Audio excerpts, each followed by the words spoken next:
red vial del litoral ha sido una de las más devastadas por las lluvias y crecientes de los ríos. Frente a la magnitud de los daños, el Ministerio de Transporte entregará maquinaria a los municipios para rehabilitar esas vías. Decenas de hectáreas de cultivos inundados, deslaves, carreteras afectadas y cientos de personas evacuadas son algunos de los escenarios que se registran en provincias como El Oro, Los Ríos, Guayas y Manabí. Algunos prefectos y alcaldes han pedido a la Secretaría Nacional de Gestión de Riesgo que declare el estado de excepción. Sin embargo, las autoridades han decidido que no consideramos necesario en este momento que haya una declaratoria de estado de excepción. Por lo que los ministerios de Transporte y la Secretaría Nacional de Agua continuamente trabajan para mitigar los efectos del mal tiempo en algunos cantones como Salitre. Desde hace año y medio existe un dragado. En Salitre se han evacuado alrededor de 600.000 metros cúbicos. Incluso se ha dispuesto dotar de maquinaria a los diferentes municipios y consejos provinciales para que las vías puedan ser despejadas. La maquinaria que dispone cada una de las direcciones provinciales ya podamos limpiar de manera inmediata los derrumbes. Por su parte, el INAMI ha informado que durante marzo la frecuencia de las lluvias aumentará. En secuencia, las precipitaciones van a seguir presentándose tanto en la región litoral como en la región interandina. La Secretaría de Gestión de Riesgo ha entregado más de 5.000 raciones alimenticias y analiza para futuro reubicar ciudades y poblaciones que anualmente sufren inundaciones durante el invierno. César Velastegui, 24 horas.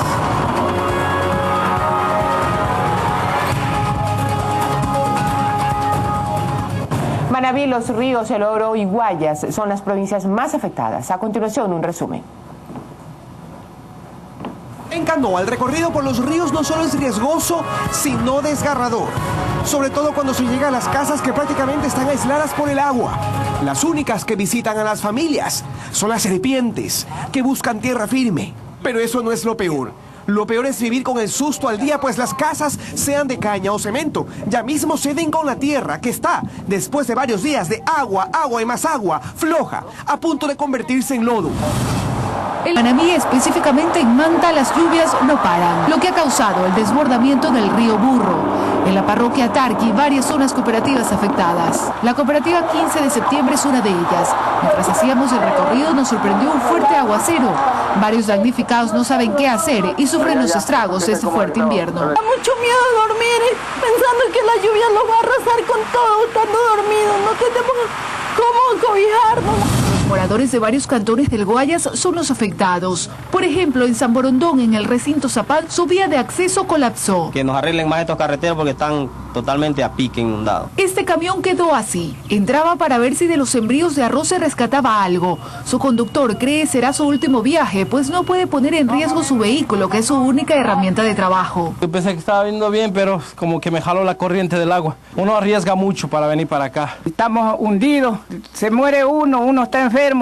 No hay cómo salir. Para otros, el producto de su trabajo se ha ido a pique y ven con desesperanza esta lucha contra la naturaleza. Se han quedado sin comida y dejar todo botado es una difícil decisión. Libre todo para la gente aquí que no tiene trabajo. En Salitre, este sobrevuelo demuestra lo que las lluvias han causado. Más de 800 hectáreas de cultivos afectados e inundados. A esto se suma su cementerio y vías de acceso. Se desbordó aquí, se desbordó allá.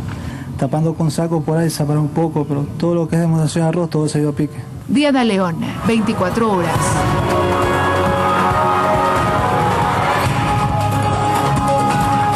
Damos la bienvenida a María Pilar Cornejo, titular de la Secretaría Nacional de Riesgo, para conversar sobre la situación en el litoral. Asimismo, le damos la bienvenida a Jimmy Gerala, prefecto del Guayas. Gracias, Pilar, y gracias, Jimmy, por estar aquí con nosotros. Pilar, yo lo decía mientras compartíamos el reportaje, lo importante que es para la ciudadanía y para los ciudadanos de esta región, lo importante que es entender en detalle la diferencia y el por qué no se declara el estado de excepción. Bien, tenemos dos niveles, uno es el nivel local y otro es el nivel nacional. En situaciones de emergencia como la que estamos ahora, cada una de las máximas autoridades de un organismo público, llámese municipio, consejo provincial o un ministerio, puede declarar la situación de emergencia, modificar sus inversiones y dedicar presupuesto para atender las mismas. Cuando este supera el nivel local, nosotros pasamos al nivel nacional, la Secretaría de Riesgos actúa y entrega fondos a los ministerios del ramo que están involucrados en la atención, como es Enagua, Obras Públicas, el Ministerio de Inclusión Económica y Social o el MAGAP. Si ya en el conjunto se ha superado el 15% del presupuesto del Estado, que el Código de Planificación y Finanzas nos permite movilizar, entonces ahí se declara un estado de excepción. Por el momento sí estamos en una situación de emergencia, estamos trabajando en conjunto, especialmente en la provincia de Manabí, y nosotros evaluamos todos los días, no es que evaluamos de semana en semana, sino que todos los días estamos evaluando qué pasa. Si en algún momento esto supera la capacidad instalada en una localidad en conjunto con los ministerios del ramo, entonces nosotros declararíamos el estado de excepción. Bueno, el señor presidente, porque no declaramos nosotros. Claro. Por ejemplo, ayer estuvo aquí el alcalde de Piñas, entonces él decía que a más de la pérdida que han tenido otros cantones, es decir, la pérdida de los ganados y de toda la agricultura, por su ubicación geográfica, ellos tienen muchos derrumbes, entonces barrios enteros se han desaparecido.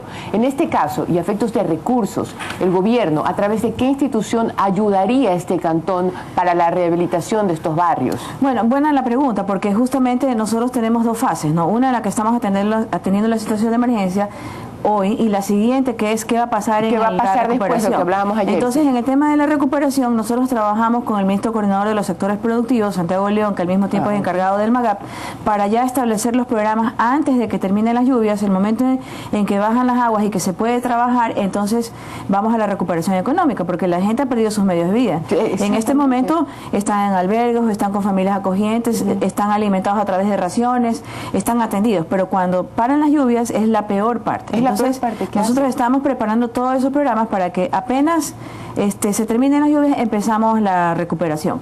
Y en el tema, por ejemplo, vial, que afecta mucho a la provincia del Oro, comunicación con Loja, Obras Públicas está trabajando. Inclusive en las vías que conectan Piñas con los otros cantones de la provincia del Oro y de Loja, se va a incluir un puente Bailey en una parte que se ha ido, digamos, había un badén, y entonces en lugar del badén se ha visto la factibilidad de poner un puente Bailey, y se trabaja todo el tiempo. Obras Públicas, antes de la estación invernal, nosotros trabajamos en equipo, entonces ya previendo los lugares que son crónicos, los caminos problemáticos como el Santo Domingo, o el problema, por ejemplo, en Naranjal, el puente sigue funcionando porque se ha estado limpiando palizadas y todo, ya se arma un equipo que está listo para responder. Esa es una diferencia con relación al 2008. En el 2008 recién empezaba el tema en la Constitución en noviembre, pero las lluvias en el 2008 hicieron que fuera necesario un estado de excepción porque no había una estructura como la que hay ahora. Como lo que hay ahora. Jimmy, hablemos de la provincia del Guayas. ¿En qué estado está y cómo ves la actuación o mejor dicho, la dirección y la administración de los recursos, tanto tuyos, un municipio, las cabezas cantonales y del gobierno central? Bien, como lo ha señalado María del Pilar, efectivamente en el fenómeno del Niño, durante el fenómeno del Niño no estaban las cosas organizadas a nivel de ahora, y por eso es que ahora nosotros en la prefectura estamos haciendo todo lo que la ley manda.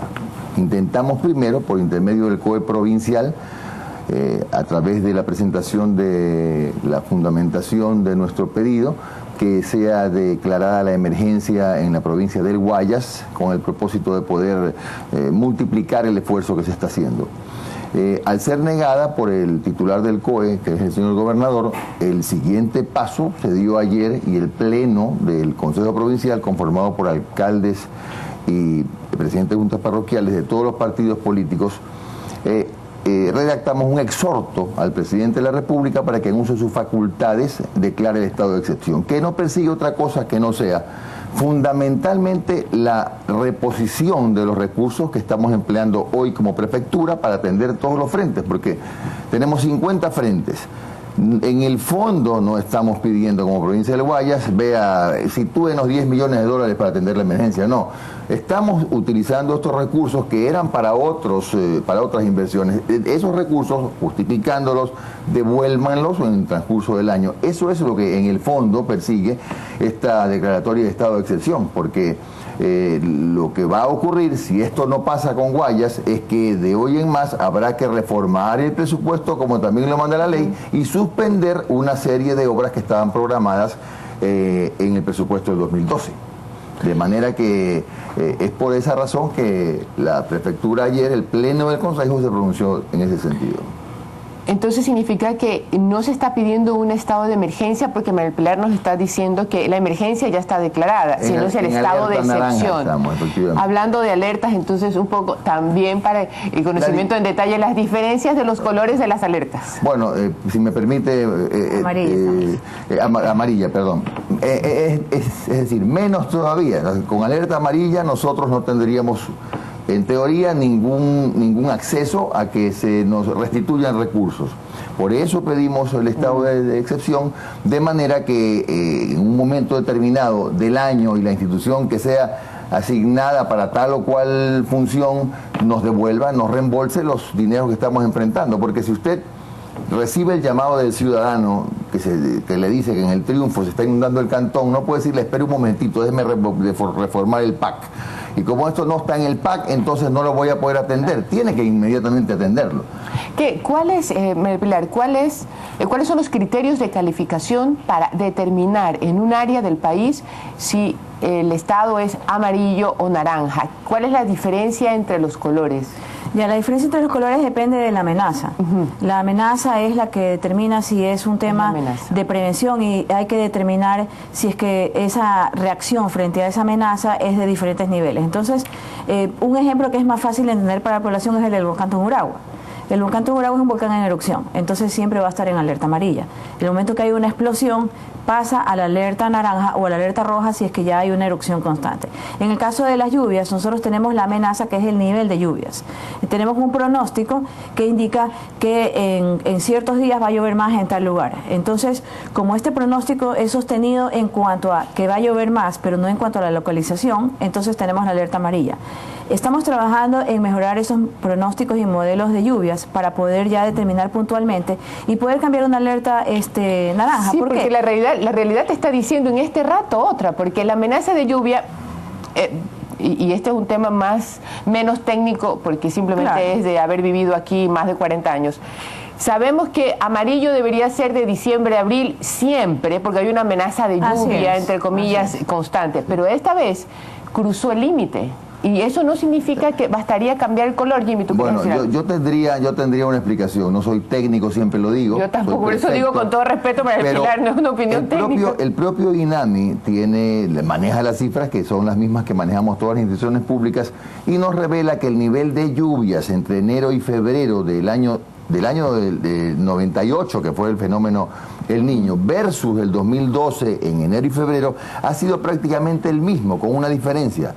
No se le puede llamar fenómeno El Niño, porque el fenómeno El Niño es oceánico, y estas precipitaciones excesivas en este año son un fenómeno continental, de modo que allí son fenómenos de diferentes cunas. Pero la intensidad es tal que no hay muro que resista. Aquí nadie nos puede acusar a nosotros de que hicimos mal en los muros, que no se hizo prevención. Es que ha sido tal la cantidad de lluvia que ha rebasado la capacidad de esos muros de contención, de la infraestructura, que nosotros solo como Guayas hicimos el año pasado 32 obras de prevención, de las cuales casi todas, o mejor dicho, todas, fueron calificadas como tales por la Secretaría de Riesgos. Es decir, sí hicimos las obras. El problema está en que el nivel de las lluvias rebasó el control que se había establecido, ¿no? Bueno, ahí hay varios temas. Las lluvias han sido similares al 2008 en Chone y en Babahoyo.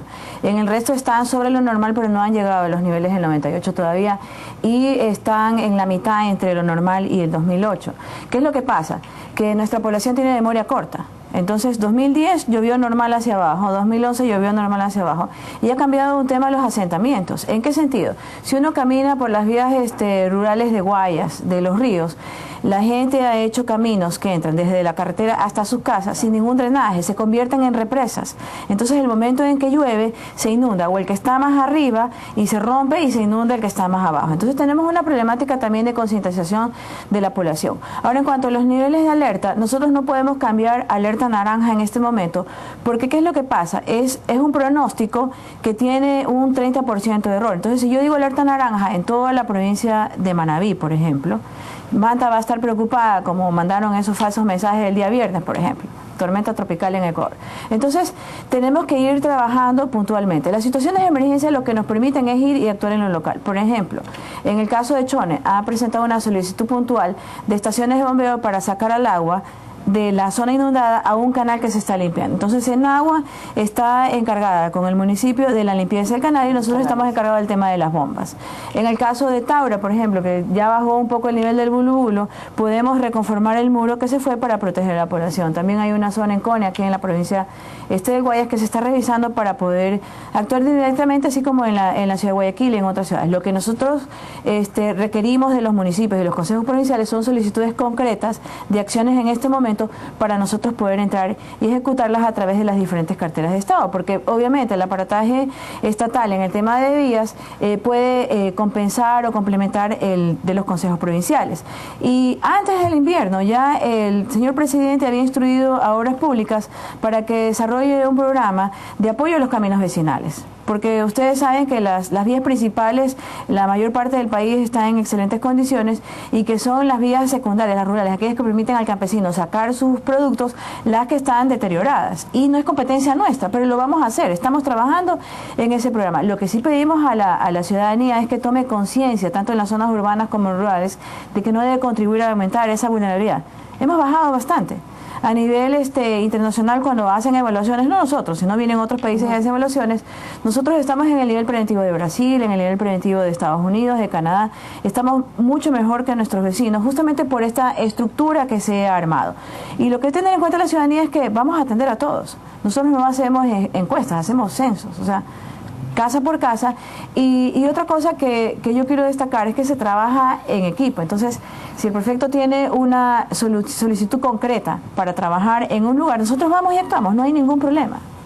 El único problema, sí, es que a nosotros nos cuesta todavía entender, y nos va a seguir costando, que supeditar la capacidad de reacción de la prefectura a otros organismos, por más respetables que sean, como la Secretaría de Riesgos. Es decir, si a nosotros los alcaldes nos piden, a la prefectura le piden el envío de maquinaria y en ese momento podemos nosotros enviarla es mucho más práctico que tengamos la seguridad de que ese recurso no será reembolsado más adelante que pedirle a Riesgos, porque sería más o menos un poco echarle el muerto a la Secretaría de Riesgos, que al final de cuentas va a ser señalada como la responsable de que no atendió el prefecto al triunfo. Por ejemplo, he citado nada más que como ejemplo. Ese es el problema. Le insisto, en el fondo lo que estamos pidiendo no es que nos regalen plata, es que nos califiquen la situación de Guayas, que sí es grave, como excepcional, para que sepamos que nos van a reembolsar los recursos y no tengamos necesidad de hacer ningún ajuste presupuestario en lo que resta del año. Eso es lo fundamental. En ese ajuste presupuestario, ¿tú qué ves como riesgoso? ¿Qué obra ves? Esa obra X parece que no la voy a poder culminar. Y asimismo, ¿qué parte de Guayas crees que realmente no resiste más? Nosotros consideramos que hay sitios como Durán, que está en un estado muy serio, muy complicado, donde tenemos una dragalina de la prefectura y 3 retroexcavadoras. Estamos nosotros interviniendo también en convenio con el municipio, asistiéndolo. Yaguachi, donde hay varios puntos, Boliche, donde hace una semana se desbordó el río, Cone, también hay complicaciones, la propia cabecera cantonal es otro sector, El Triunfo es otro sector complicado, Milagro, acabo de venir, ayer estuvimos en la mañana inspeccionando los efectos de la crecida del río Chimbo, que derribaron más de 60 metros del muro de contención del sector de Barcelona.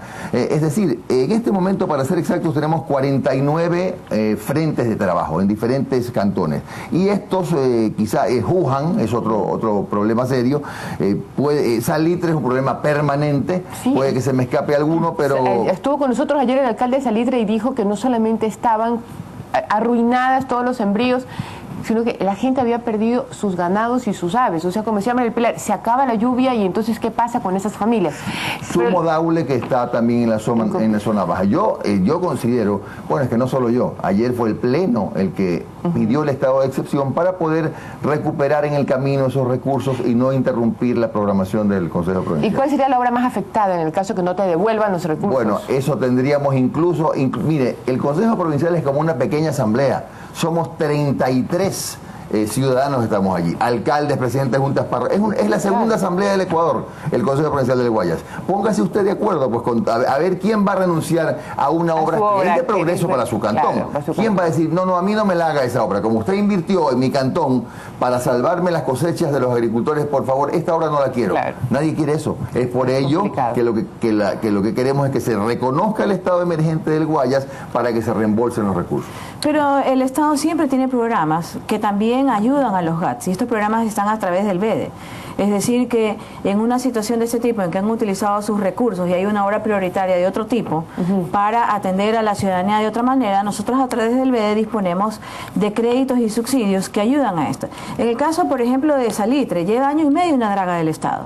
Se han dragado miles de metros cúbicos que inclusive parte se han utilizado para rellenar.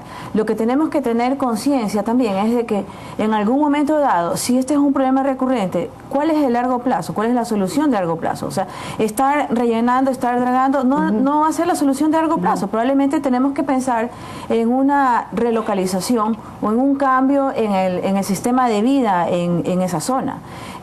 Pongo también ejemplos porque son ejemplos prácticos.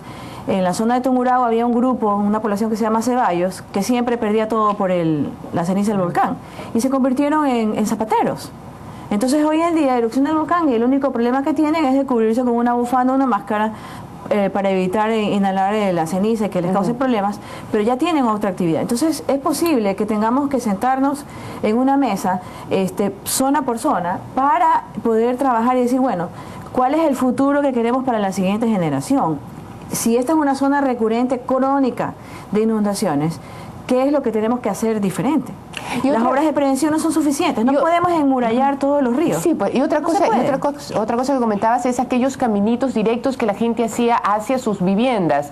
¿Hay alguna forma de impedirlos o de borrarlos del mapa para evitar más inundaciones? Es un poco ponernos en orden también como ciudadanía, asumir nuestra responsabilidad. Claro, ese es un tema de ordenamiento territorial y yo creo que este año va a haber un cambio a nivel de todo el país, porque el año pasado tenían obligación hasta el 31 de diciembre de entregar por el COTAC la planificación y ordenamiento de su territorio. Pero también requiere una capacitación en el territorio de la misma población y de trabajar en conjunto. Hemos empezado nosotros con brigadas rurales en la provincia del Guayas, en la provincia de Azuay, en la provincia de Tungurahua, para que los mismos pobladores tomen conciencia de su entorno y cuáles son los riesgos a los que se exponen. Uno ve una serie de zonas recurrentes con problemas que son de toda la vida y la gente dice, no, es que siempre ha pasado esto, pero no, ya, o sea, ¿por qué tiene que volver a pasar? Porque tenemos que reconstruir el riesgo, que es lo que nosotros tratamos de evitar en lo posible. En las políticas nuestras, pues, tenga la certeza Jimmy y los otros consejos provinciales de que a través del Banco del Estado pues habrá soluciones que se presenten para estas obras que son prioritarias a nivel de los GAT. Lo que significaría que ellos dejen en ese momento de dar solución y no lo pueden hacer.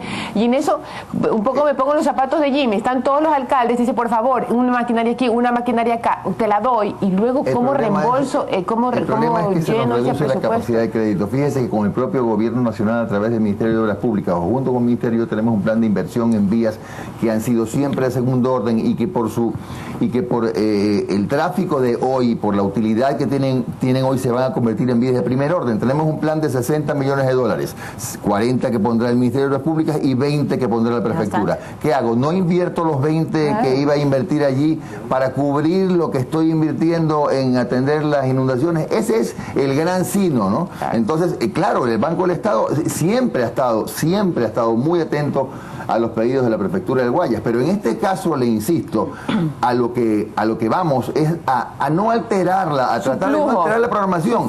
Vamos a invertir, califíquenos como emergente la obra, como necesaria y reembolsenos la plata. Le insisto que lo de fondo de ayer no es que nos regalen la plata, es que nos reembolsen los recursos para no tener que modificar las obras ya diseñadas.